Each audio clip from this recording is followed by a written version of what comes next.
Welcome to That Entrepreneur Life, a podcast about entrepreneurship that takes you from idea to launch and beyond. Each week, your hosts, Andrew Lees and Clint McPherson, discuss different business topics aimed at adding value to any entrepreneur's journey. Welcome back, everyone, to another episode of That Entrepreneur Life. I'm Andrew Lees, here with my co-host, Clint McPherson. What's going on, man? Not much, brother. What's up, everybody? I'm excited to be here for another episode, like always, to keep the momentum going. But enough about us, guys. Let's go ahead and kick this thing off by welcoming our special guest, Aida Mandić, to the show. How you doing? I'm great. How are you guys doing? We're great. Yeah. Thanks, Aida. It's an honor to have you on the show today. But before we get into everything, we've got a few questions for you. But before we get into that, can you just introduce yourself to our audience and tell us a little bit about what you do? Yeah, for sure. My name's Aida. I'm an entrepreneur, specifically internet entrepreneur, author, poet, songwriter, inventor, activist, social media, marketing consultant. I do a lot of different things. I'm aware of many hats, but I was fortunate enough to receive $150,000 in scholarships and merit-based grants when I was a student. And Very cool. And then I also received several full-ride scholarship offers totaling over $1 million. Because they were full rides. So obviously, yeah. And I started researching scholarships when I was 13 years old because I'm an only child. And I come from a low income, former refugee and immigrant, background, and had nobody to help me whatsoever.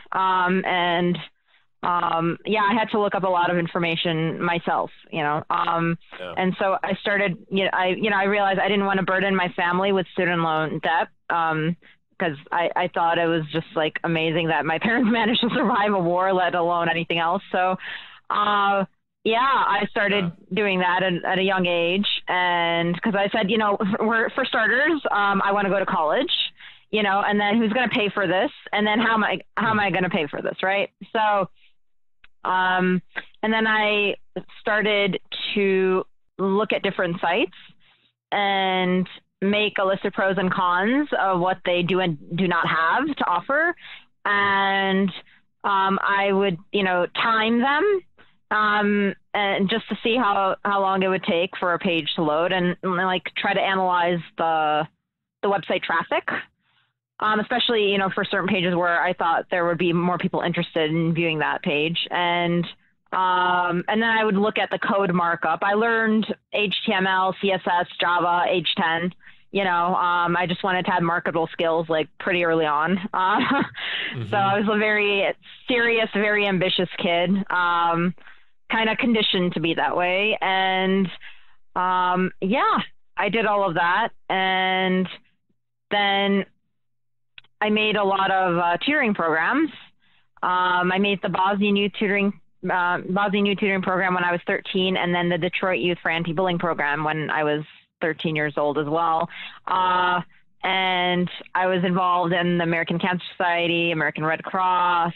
I helped just a lot of. I helped a lot with fundraising efforts for different organizations. That gave me a lot of leadership skills, and it definitely opened my eyes to what's needed in ed tech for sure. I don't think it's something that we pay enough attention to, particularly in the United States. In China, they have quite a bit of people that are interested in education technology, but it's not so popular here. I think that's going to change. Sure. Even TechCrunch, they published a few articles talking about ed tech specifically in the US. And I think 2020 and later on, I think it's going to be more popular, even prevalent here. But to give you more information about my site, these are things that led to the formation of the site. So that's why I am able to provide those products and services because of that background. That's why I mentioned that. But anyways, Searchkey is an education technology platform and database. We offer over $500 million in funds information ranging from scholarships and awards to fellowships and grants. We have over 50 categories, hackathons, cups, bowls, competitions, you name it, we got it. It's a one-stop shop. We offer revolutionary templates where, you can save your information for a lifetime, present information to prospective nonprofit organizations, for internships, just whatever it is. Like for college admissions, we really help students navigate the college admissions process effectively. Because a really big deal is, for example, let's say you're filling out, and I'm not exaggerating, maybe you're filling out 1,000 scholarship applications and your laptop's going to crash because you have a ton of different documents on it, and they have similarities, but they tend to ask different questions. And so the thing is, on average you waste about 5,000 years of your life filling out the same information over and over again. Sometimes you have the option of copying and pasting it, but sometimes you don't, especially, given like what kind of laptop you have, what technology you have access to, how tech savvy you are, and how much help you get from anybody, because most students, they don't actually get help from anybody. So, given all of that, I just realized it's a very time consuming and extraordinarily inefficient process. And that was something like, as an entrepreneur, I think if you get annoyed by the way something is done, if you, don't think it's the best way to do it, that's when you're going to be passionate about it. If you don't have that like pain point, you're not really going to get passionate about it. So, that's what happened to me. And then I was like, okay, let's see what we can do to change the system, and this approach. So, and I interviewed a lot of people. Like I would ask them, what do you need in particular from a site? What kind of design, what kind of color, what feedback would be good for you to be more involved in it? What kind of guidance would you need? I did a lot of work. I was a full-time student. I had like straight A's, and everything, valedictorian. And then at the same time I was doing this, and at the same time I was doing internships. So I got a lot of experience. And I definitely have a very, very good idea of what students need, and what's out there. So it's, from a practicality standpoint, you've got that background. Yeah, that's very cool. Yeah. And all I can say from that whole thing everything you just said was wow, right? I mean, you have a lot going on. But with all that said, Aida, I mean, as an entrepreneur, an author, a poet, and songwriter, I mean, I know you touched on it a little bit briefly, talking about, becoming an entrepreneur or looking things up when you were 13. Can you take us back to where your actual journey started and what it is about, what it is about specifically about entrepreneurship that you're actually passionate about? Yeah, for sure. Well, my journey was definitely rough, and that's putting it lightly. So I was born in Bosnia and Herzegovina, and it's just geographically, for anybody who's listening, it's right across from Italy. It's in Europe, but anyways, there was a genocide there in the 1990s, and the 90s were a bad time. There were multiple genocides going on throughout the world, and Bosnia was one of the countries, unfortunately, that went through a massive genocide. It was actually the worst genocide since World War II, and a lot of people were murdered, a lot of Bosnians. And I was born at the end of 1990, and the war broke out in April of 1992. And my parents had to suffer quite a bit. My father was shot by a sniper in his ankle. He survived, but my parents were separated for a period of time because he basically set up a convoy for us to leave the country because had that not been the case, we would have died. Just, that's it. And he was a mechanical engineer. My mom was a civil lawyer. My parents are, very determined people, first in their family to graduate from college. So I kind of have that as a background too. I've noticed like most entrepreneurs, they tend to have parents that are like, leaders in some way, pioneers or like trailblazers in something. You got to kind of have that fuel. So I do come from background like that. But anyways, I ended up living in Croatia. And then I lived in a refugee camp in the Czech Republic. And then I lived in Paris, France. And then I lived in Malaysia for 4 years, and then I came to the United States. And it was intense. Like, I'm not going to, downplay that. It was very intense. And I met a lot of different kinds of people. I spoke 5 languages by the age of 5, not because, I wanted to, but because it was a matter of survival. You had to, sure. So yeah, Bosnian, English, Malay, Czech, and French. I spoke by the age of 5 because you're adjusting to different circumstances. You can't just like, be asocial. Like, you got to talk to people because you got to be able to, go to a grocery store. You have to be able to speak the language. If you go to a park, you talk to kids, like, like what language are you going to speak to them in? So, and I got exposed to different food, different music, different clothing, different lifestyles, different kinds of people. And another thing I want to mention is when I lived in Paris, I lived in the 16th arrondissement. Because Paris is broken up into different arrondissements, then that's basically like quarters. And that's basically one of the wealthiest quarters in Paris.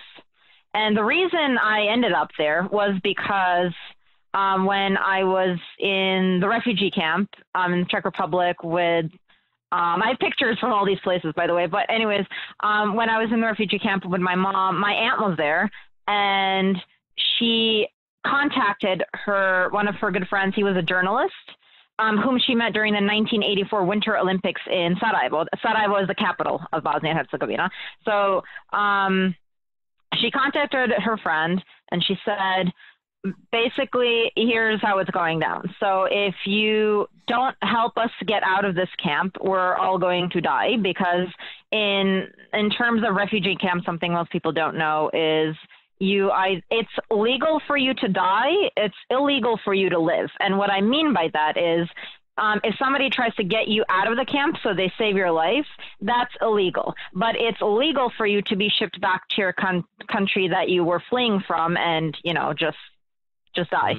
So she managed to contact him, and he did things that were ethically right, legally wrong. And he got us into Paris, and we stayed there. And so, like, there's this, like, extremity, because you see people walking with their poodles, and, like, their poodles have, like, diamond collars and feeding them, like, fancy foods. And then people over here are just, like, getting massacred, like, not too far away, because you know how Europe is. It's like a neighborhood, Right. And so I was given a lot of different perspectives, and I was able to meet a lot of different people. And I think that influenced later on in life my communication skills, like public speaking skills, networking skills, because you can literally blindfold me, throw me out in the middle of nowhere, and like I'll find a way to get out of it. So I think it's as an entrepreneur, that's an essential skill, because you have to be able to think quickly on your feet, and you can't get scared if things aren't going the way you want them to go. You have to be very, very tough, and be able to identify needs and trends. And you have to be able to communicate effectively in a way that is necessary for, the sustainability of your company, your culture. And like, even like when you're hiring people, you have to be a good judge of character. And in order to do that, you have to know people. Yeah, that means you have to meet a lot of people, you know? Yeah. So it's not a simple process. And so I think I learned that very early on in life. And it was like, in a way, it was beneficial. So Sure. yeah, I definitely credit my background for that. Yeah. I mean, I'm sure that's a lot of perspective very quickly. Right. So, I mean, you really having that grow up fast. Yeah, exactly. Having that instinct to survive and having that instinct to be able to create something out of nothing wherever you are and learn a language just to be able to communicate with people, to live. That helps a lot with entrepreneurship. So yeah, I can imagine how that would really segue well into, really helping you, because part of entrepreneurship in a way is it, not to be dramatic about it, because it's definitely not, but you're surviving on a day-to-day basis with your business, and nobody's got any better interest for your business than you do. So you always have to. Exactly. Yeah. I can imagine that being a really, really good way. I mean, not a good way, but I can imagine that really building a strong foundation for your entrepreneurial journey really early on. Yeah, exactly. Yeah, I was interested in business at like a very young age. Like I would even go to a store and I would ask my mom as a little girl, like, most little girls, like I would hang out with, they'd be playing with their Barbies, and I wasn't interested in the Barbie itself. I'm like, why are people buying this? And like, right. At what price, like, is this being sold? Like I would notice things like that, but I wasn't trained like that. There was like a natural instinct towards that. I would just notice, where people would go towards in a store, and why would that be the case? And then I would think like Skittles. I would think this is very, not to diss Skittles, but I would think this is a very basic product, but like the people who made this are making a lot of money. It's like just colored candy, like very, very small, like there's nothing, right. It's not rocket science, but then it attracts people. And then I would just start to think like, why is that attracting people? I would look at the placement of products when I would enter a store. Like I would notice these things. And so, yeah, I don't know. It's definitely cool. Interesting how that, how that impacts you. Yeah. Yeah, absolutely. Yeah. I mean, that's, I think a lot of entrepreneurs have that eye for, looking at things and seeing it a little differently than a customer might, or they see it how a business owner would see it and how they're approaching it. They're wondering what's behind the scenes. Whereas most people are they look at a product and they either like it or they don't, and that's about the end of it. But that's really cool. Well, so Aida, you published a book, kind of switching gears a little bit here, but you published a book called Candid Aim, which is a collection of poems about accomplishing maybe not your wildest dreams, but kind of, right? What was the inspiration for that book? Oh, well, I want to say actually it was poems and songs. So I write poems and songs. It's the style is different, but I wrote about living all across the world in different countries. I wrote about social justice issues. I wrote about self-respect, power, oppression. I wrote about being a pioneer in some way, thinking for yourself, not allowing, people to like bulldoze you into a certain way of thinking, to just be a critical thinker. So like before you agree to do something, why are you doing that? Is it out of fear? Are you really needing to fit in? Is it necessary? And like, what do you get out of that? And then how to like make your mark on the world. Because like for me, at least, that's one of my priorities. I like making my mark. I like being, like different in some way. that means something to me. So yeah, I mean, no, figuring out what's important to you, figuring out what your value system is. Right, for sure. I mean, as an entrepreneur, you have to, and embracing change and being different is very key. So Aida, you're also the founder and CEO of Searchkey, which you already mentioned, right? Which is the company that helps people find resources and information that are relevant to their academic goals. Can you take us and explain to us and our listeners how that entire process has been like, and how the integration of the education platform side of things is coming along? So it's a big problem. For example, there's about $46 billion in scholarships and grants awarded every year.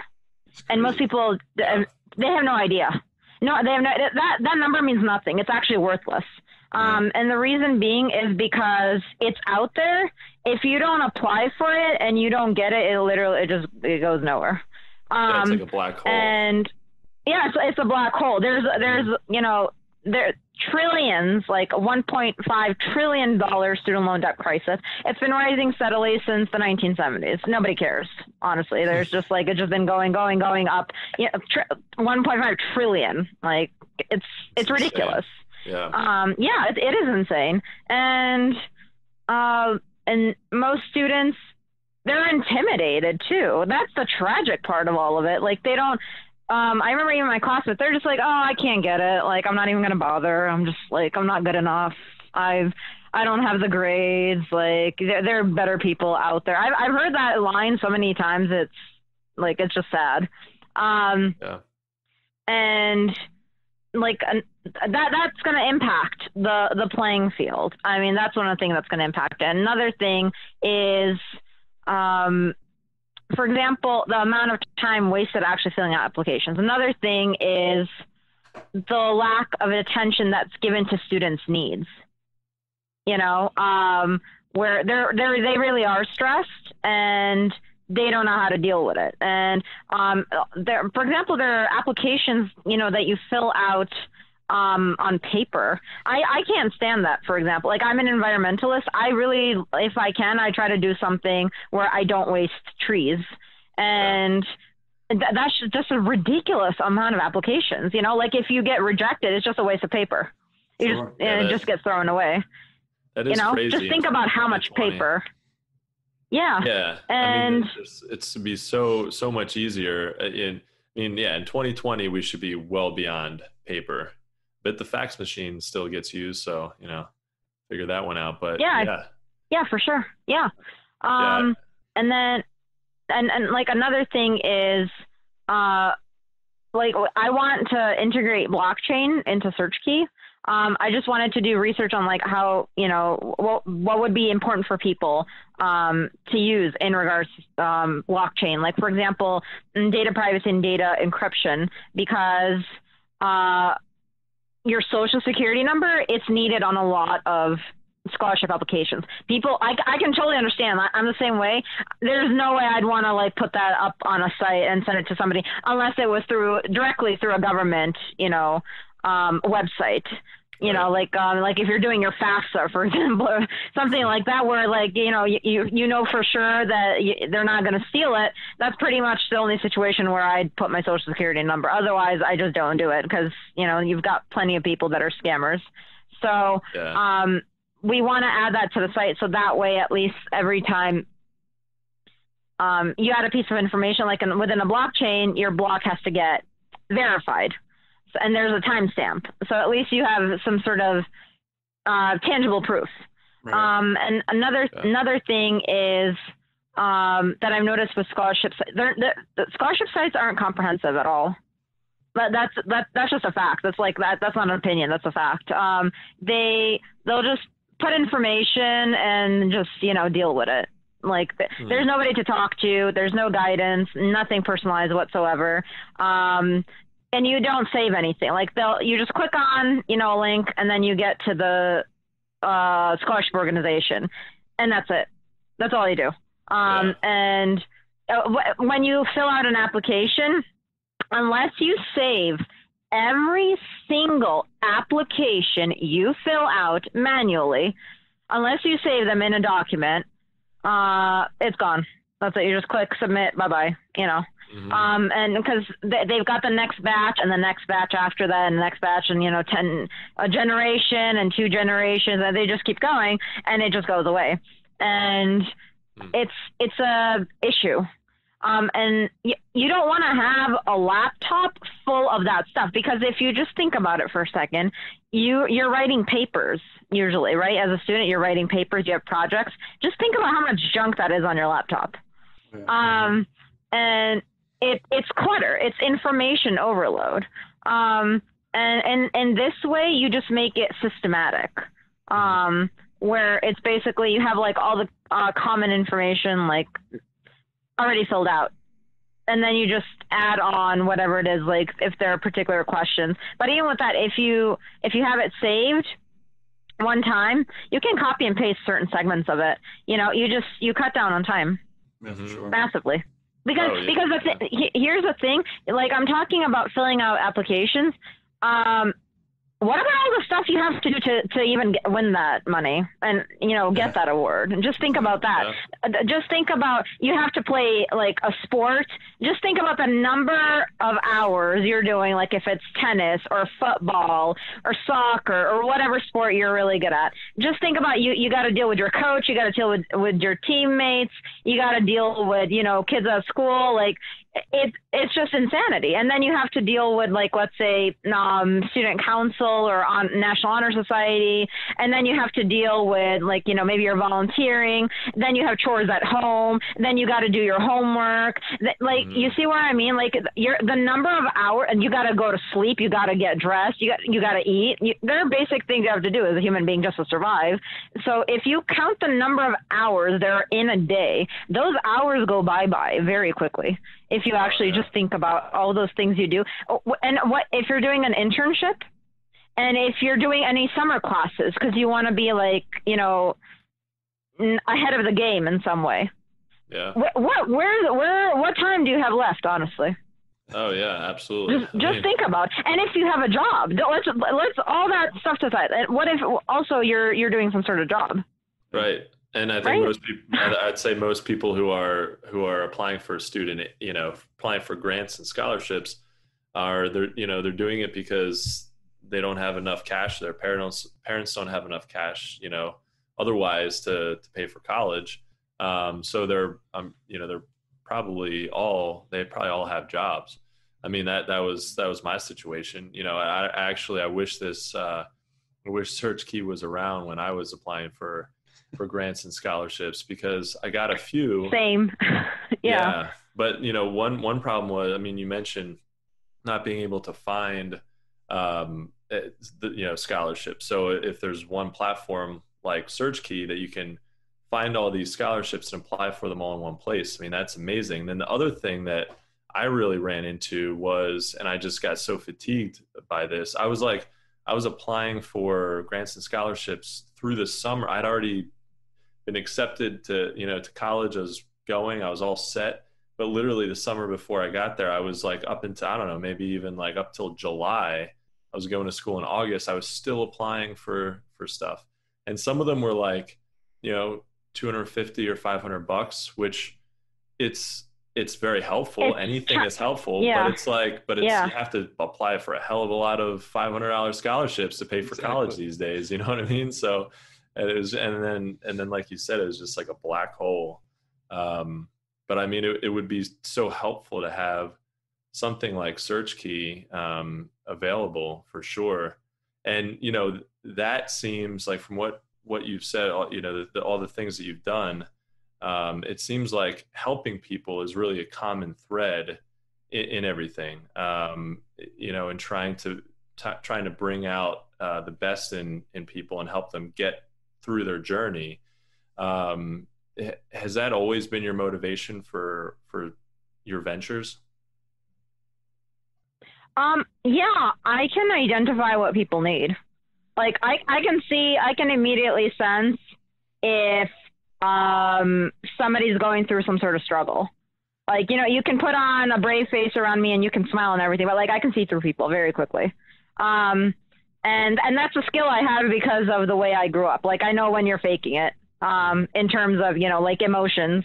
And so, yeah, and I can tell, for example, what somebody's good at fairly quickly. Like, I can, I pay attention to people. Like, I'm very perceptive, and like I observe things.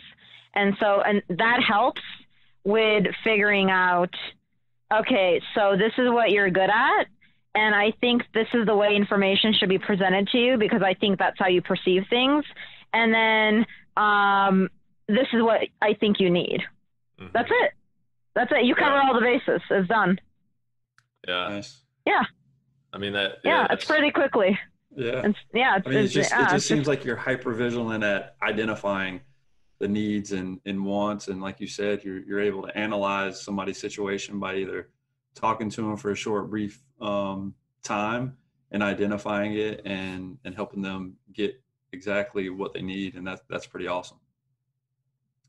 Yeah. So thank you. With that said, through your actual entrepreneurial journey and everything that you've encountered, yes, from the highs to the lows to the moving around as a kid and then getting to where you are today, what has been the most difficult thing for you about this whole journey?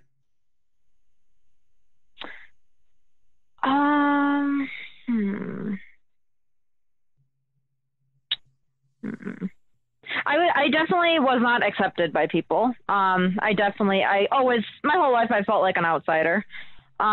Just changing from place to place, you know, moving around. I was always a new kid in town, and like it would annoy people, like, because I even wrote about that in one of my poems. It's a four-line poem, but I said, when you are new, people rail against you because they are afraid their power will fade. Mm-hmm. And I think that's just how it is. But I remember just going through those experiences, and yeah, it was painful, but then you stop taking things personally so much, because then you just like look at it from like an objective standpoint. And that helped me in entrepreneurship, because if you take things personally, you're going to be an emotional mess, like just to put it bluntly. And like in business, there's no mercy. You know, like if there's some company that offers better products and services than yours, nobody cares, because, you know, you're just like, oh, but I worked so hard and I put in so much effort and my team is so great. You just can't think like that. You're getting emotional. Yeah. And that helped me to understand just human psychology, because you literally, like, if you go into a restaurant, you're not thinking about like, oh, these people work so hard and this and that. You go there, you look, like, there's something you want when you go there. You have objectives about what you desire, and you look at the menu, and if you find it, you'll order it. And if you don't find what you're looking for, you're not going to order it and you're going to walk out. And another thing is, when you get the food, if it's not at the quality that you are expecting, you're not going to be satisfied. You might be nice and just, you know, like leave it alone and, you know, never come back there again. Or you know, might even write a terrible review about them. So those are just like facts I just know about, you know, human behavior, just like basic things you notice every day. But, and I learned that, and you got to toughen up.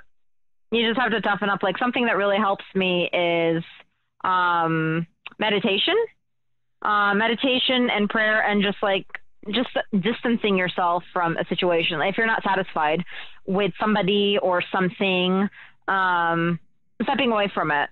And because the moment you allow any sort of like emotion to get like way into that, then you can't be as effective in finding a solution. And I really like creating solutions and solving problems. That's my thing. Like, I'm passionate about that. But yeah, but I would say the toughest thing in my journey has definitely been just feeling kind of alone sometimes, misunderstood, just different. I would say that's the key word, just a little different. But then in one way it hurts you, but in another way, like it can be helpful. Like if you're like that in business where you're always different than people want you, you know? So definitely. Yeah, definitely. Yeah. If you can make people like need you, then you're at the top of your game. Yeah, for sure. That's the rule in business. And people are always looking for different businesses, you know, a different kind of a restaurant or a different solution to a problem or different approach. Yeah, exactly. So, you know, it becomes something that is celebrated. But yeah, I like that. It's, you know, you definitely have to keep your emotions in check and out of it, and just, you know, be excited about the process, and, you know, and kind of toughen up. There's definitely an element of that for sure. Well, Aida, as we wrap up this episode, what's one piece of advice that you could give our listeners to help them on their entrepreneurial journey? I mean, or it could be multiple pieces of advice, but, you know, what's one like really important thing that you could share?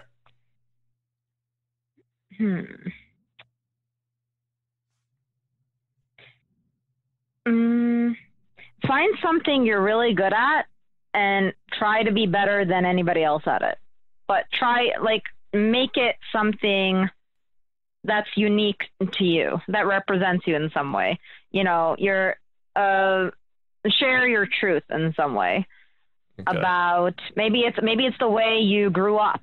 Maybe, you know, because like people come from all sorts of different backgrounds. Like I know that for a fact.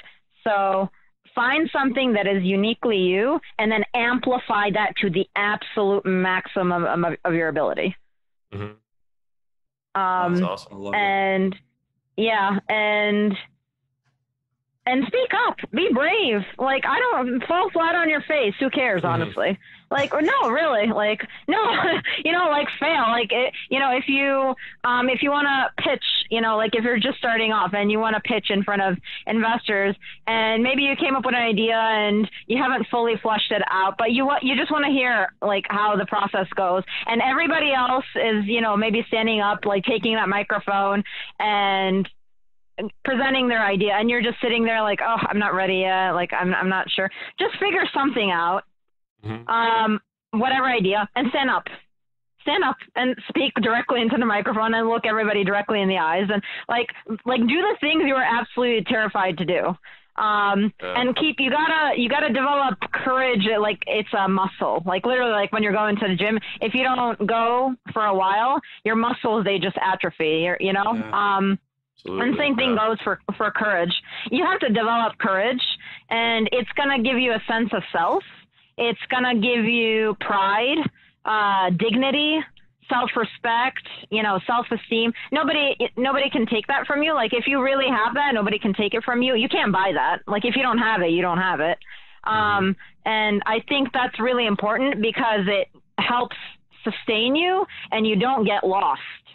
That's really big. You don't get lost in things, you know? So if you don't like the way something's going, cut it off and start something new. Don't fall into like a pit of, oh, I'm so sad, this didn't work out, yada, yada. Get off of your knees, like get up, move on, do something else, switch it up. Like, yeah, that's my attitude. Like if I try to do something for a while, it's not working, I leave it and I do something else. And I'm not interested in like, if you know, somebody says like, oh, I thought you were like this. That's a big hanger on. Like people are like, I thought you were like this. I thought you could do this. I thought you could do that. You know, then that discourages you. Let it go. That's their opinion. Another day, somebody else is going to be like, oh my God, you're amazing. You're brilliant. You're this, you're that. You gotta just let it go. You gotta become like an expert at letting things go. Yeah. Because that energy is, that's a big deal in terms of your energy. You learn to forgive yourself and other people very quickly, because if you hold on to energy like that, that's just going to drag you down. That's a really big deal in business, and you got to just keep trying things, because that's the true mark of an innovator. So I think those you have to. That requires emotional agility, because like people always talk about entrepreneurship, like these people are brilliant and they're brave. You have to be emotionally intelligent, and you have to be very, very strong emotionally. You know. So that's a big deal. Love that. Let it go. Yeah, definitely. And Aida, it's just What you just said I know it will resonate with our listeners. And I think that's a great way to end the episode. And from the both of us, we want to thank you specifically for taking the time out of your day to join us and adding value to what we're trying to do on our podcast. Yeah, anytime. I'm really glad to have spoken with both of you. Yeah, you guys are lovely. Yeah. That's great. Thanks, Aida. Yeah, it was great to talk to you. Well, guys, thank you so much for listening to That Entrepreneur Life. To learn more about what Aida is working on, check out searchkey.us. If you like what you heard today, make sure to subscribe to our podcast on iTunes or any other major podcast directory. You can also find us on all of the socials and on our website at thatentrepreneurlife.com. With that said, we also want to quickly give a special shout out to our family and friends, like always, to include all of our listeners, our followers and subscribers. If you find value in our show, please consider making a small donation to show your support. Even just a few dollars helps us keep things moving along and helps add value to your entrepreneurial journey. Thanks for continuing to support what we do, guys. And as entrepreneurs, don't forget to join us next week for another episode of That Entrepreneur Life. Thanks for listening to That Entrepreneur Life podcast. Be sure to visit thatentrepreneurlife.com to join the conversation, access our show notes, and discover our fantastic bonus content. Don't forget to join us next week for another episode as we continue to add value. Until next time.